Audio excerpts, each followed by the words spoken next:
గాజాలోని పాలస్తీనియన్లపై Israel కొనసాగిస్తున్న మారణహోమంలో భారత ఆయుధాలను ఎక్కువగా ఉపయోగిస్తున్నారు. అయినప్పటికీ మన దేశం ఇజ్రాయెల్ ఆయుధాలను సరఫరా చేస్తూనే ఉందని ఆమ్నెస్టీ ఇంటర్నేషనల్ తాజాగా విడుదల చేసిన నివేదికలో పేర్కొంది.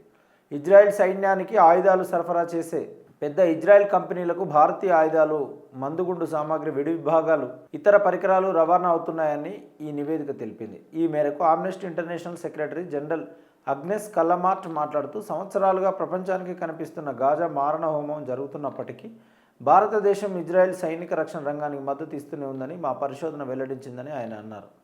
గాజాలోని పాలస్తీనియన్లపై జాతి నిర్మూలన జరిగే అవకాశం ఉందని అంతర్జాతీయ న్యాయస్థానం తాత్కాలిక చర్యల ఉత్తర్వుల ద్వారా గుర్తించిన నేపథ్యంలో ఇజ్రాయెల్కు ఆయుధాల బదిలీలను అనుమతించడం వల్ల భారత అధికారులు అంతర్జాతీయ చట్టాలను ఉల్లంఘించే అవకాశం లేకపోలేదు.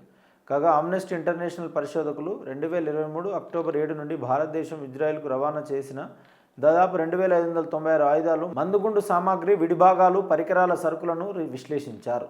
రికార్డుల ప్రకారం ఇజ్రాయెల్ సైన్యానికి ప్రత్యక్ష సరఫరాదారులుగా ఉన్న పెద్ద ఇజ్రాయెల్ కంపెనీలకు భారతీయ కంపెనీలు కనీసం సుమారు 4 లక్షల సైనిక శ్రేణి ఆయుధాల చిన్న ఆయుధ విడి విభాగాలు, 5 లక్షలకు పైగా పేలుడు పదార్థాల విడి భాగాలు, 298 సైనిక వాహన విడి భాగాలను సరఫరా చేశాయి. ప్రభుత్వ యాజమాన్యంలోని రక్షణ రంగ సంస్థలలో అధ్యయన కాలంలో munitions India, advanced weapons and equipment India limited, India optel లిమిటెడ్ల ఉత్పత్తులు ఇజ్రాయెల్ రక్షణ సరఫరా గొలుసులలోకి ప్రవేశించాయని ఆమ్నెస్టీ గుర్తించింది. ఈ కంపెనీలు పూర్తిగా భారత ప్రభుత్వ యాజమాన్యంలో ఉన్నాయి. 2021లో ఆర్డినెన్స్ ఫ్యాక్టరీ బోర్డు పునర్వ్యవస్థీకరణ తర్వాత ఇవి ఏర్పాటయ్యాయి. కాగా ఈ ఏడాది జూన్, జూలైలో ఆమ్నెస్టీ ఇంటర్నేషనల్ భారత ప్రభుత్వానికి పేర్కొన్న 9 కంపెనీలకు లేఖలు రాసి తమ నివేదికలోని వివరాలను వారికి తెలియజేసింది. ఆ నివేదిక ప్రచురణ సమయానికి వారి నుండి ఎటువంటి స్పందన రాలేదు. కాగా సైనిక, పారిశ్రామిక, సాంకేతిక సంబంధాలను బలోపేతం చేసే లక్ష్యంతో రవాణా సహకారంపై భారత్, ఇజ్రాయెల్ 2025లో ఒక అవగాహన ఒప్పందంపై సంతకాలు చేశాయి.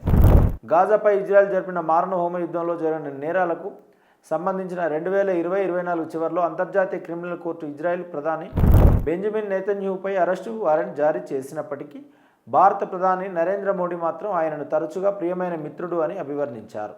వెట్టి చాకిరీ వ్యవస్థ నిర్మూలన చట్టం 50వ వార్షికోత్సవాన్ని పురస్కరించుకొని నల్సార్ న్యాయ విశ్వవిద్యాలయం అంతర్జాతీయ న్యాయ మిషన్ భాగస్వామ్యంతో తెలంగాణ ప్రభుత్వం రాష్ట్ర వ్యాప్త ప్రచారాన్ని ప్రారంభించింది. ఈ కార్యక్రమంలో భాగంగా మానవ అక్రమ రవాణా, చట్టపరమైన హక్కులు, ఫిర్యాదు చేసే విధానాలపై క్షేత్రస్థాయి ప్రజలకు అవగాహన కల్పించేందుకు రాష్ట్రంలోని 33 జిల్లాల్లో పర్యటించనున్న స్వేచ్ఛారథం అనే మొబైల్ వ్యాన్ను ప్రభుత్వం జెండా ఊపి ప్రారంభించింది.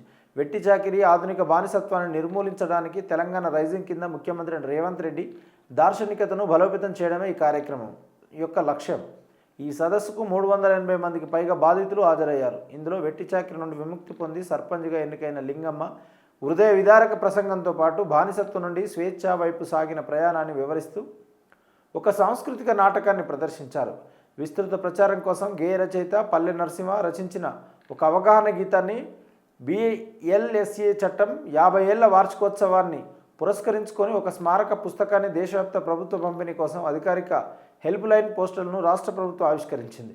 ఈ సందర్భంగా TSLSA సభ్య కార్యదర్శి పంచాక్షరి మాట్లాడుతూ, వెట్టి చాకిరీ అనేది మానవ గౌరవానికి సంబంధించిన ఒక ప్రాథమిక సమస్య అని, దీనికి బహుళ శాఖల సమన్వయం అవసరమని స్పష్టం చేశారు.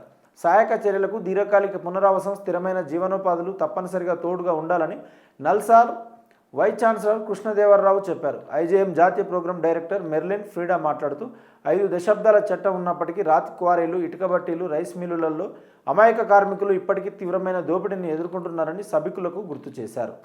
వాస్తవ వార్తలకు ప్రమాణం టీవీ వర్తమానం. ఈ వార్తలు ఇంతటితో సమాప్తం. మరిన్ని విశేషాలతో మళ్ళీ కలుద్దాం. నమస్కారం. సబ్స్క్రైబ్ చేయండి, షేర్ చేయండి, కామెంట్ చేయండి. వర్తమానాన్ని ప్రజల్లోకి తీసుకెళ్ళండి. ధన్యవాదాలు. Thank you.